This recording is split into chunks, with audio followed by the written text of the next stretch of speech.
Sabe aquela ideia de que na medicina, às vezes o melhor tratamento é nenhum tratamento? Pois é, parece estranho, mas é exatamente sobre isso que a gente vai conversar hoje. Vamos mergulhar num conceito que desafia o senso comum.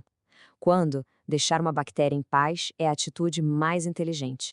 A grande questão que fica no ar é esta: será que a nossa reação quase automática de atacar qualquer bactéria que aparece num exame está, no fim das contas, nos prejudicando? Será que estamos gastando antibióticos e antibióticos potentes com algo que, na maioria das vezes, nem é uma doença de verdade? Para a gente entender essa história direito, nosso roteiro é o seguinte. Primeiro, vamos definir o que é essa tal bactéria silenciosa.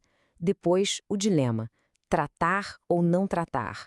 Vamos ver as pouquíssimas exceções e a regra geral, que é enorme. E no final, a gente vai entender por que, nesse caso, menos é muito, mas muito mais. Então, vamos começar pelo começo, né? Do que exatamente a gente está falando? O nome técnico da nossa estrela de hoje é Bacteriúria assintomática, ou, para facilitar, BAS. E a definição aqui é tudo. BAS é basicamente quando um exame de urina acusa a presença de bactérias, mas a pessoa não sente absolutamente nada. Sem dor, sem febre, sem aquela vontade de ir ao banheiro toda hora. Nada. É um achado de laboratório e não necessariamente uma doença que precisa de combate. E olha, não pense que isso é algo raro. Na verdade, dependendo do grupo, é super comum. Pensa só, em idosos que vivem em casas de repouso, até metade deles pode QBAS. E em pessoas que usam sonda urinária por muito tempo, a prevalência chega a 100%. Isso mesmo, 100%. Todo mundo. Isso nos joga direto no coração do dilema que médicos e pacientes enfrentam todo dia. O exame de urina vem com bactéria, a pessoa tá ótima, se sentindo super bem. E aí, o que se faz? A nossa intuição, e até a de muitos profissionais, grita: bactéria, vamos eliminar. Parece lógico, né? Mas as diretrizes mais modernas, baseadas em muita ciência, como as da Sociedade de Doenças Infecciosas da América, a IDSA, dizem pra gente dar um passo para trás. E a resposta, na imensa maioria das vezes, é um sonoro não. Bom, mas antes de falar da regra, vamos deixar bem claro. Existem sim algumas situações bem específicas em que o tratamento é recomendado. É super importante saber quando é hora de agir. E a lista é surpreendentemente minúscula. Segundo as diretrizes mais recentes de 2019, o tratamento para BAS é fortemente recomendado em só 2 cenários. Primeiro, em gestantes, para evitar qualquer complicação, e segundo, em pacientes que vão passar por cirurgias urológicas que podem causar sangramento.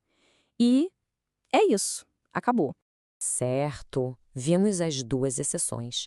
Agora, vamos entrar na regra que se aplica para a esmagadora maioria das pessoas. E é aqui que a gente entende a grande virada de chave no pensamento médico.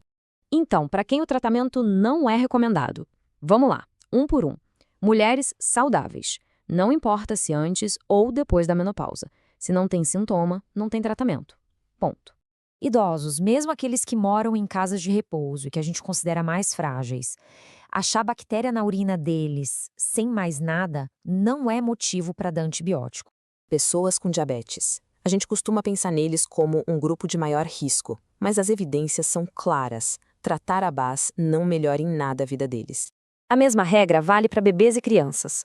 A recomendação é bem direta. Não se deve nem procurar por bacteriúria assintomática, muito menos tratar.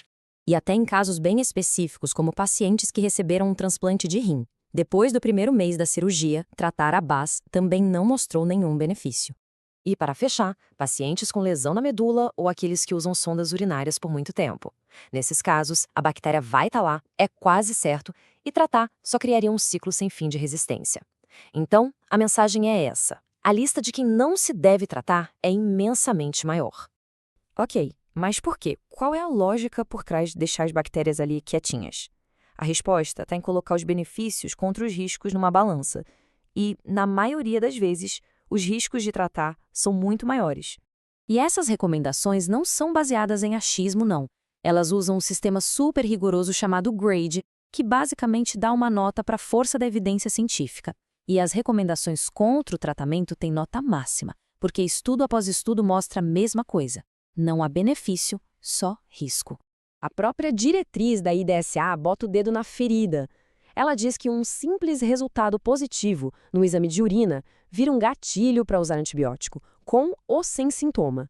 E isso acaba alimentando um dos maiores monstros da saúde pública hoje, o uso inadequado de antimicrobianos. E os danos de tratar sem precisar são bem reais.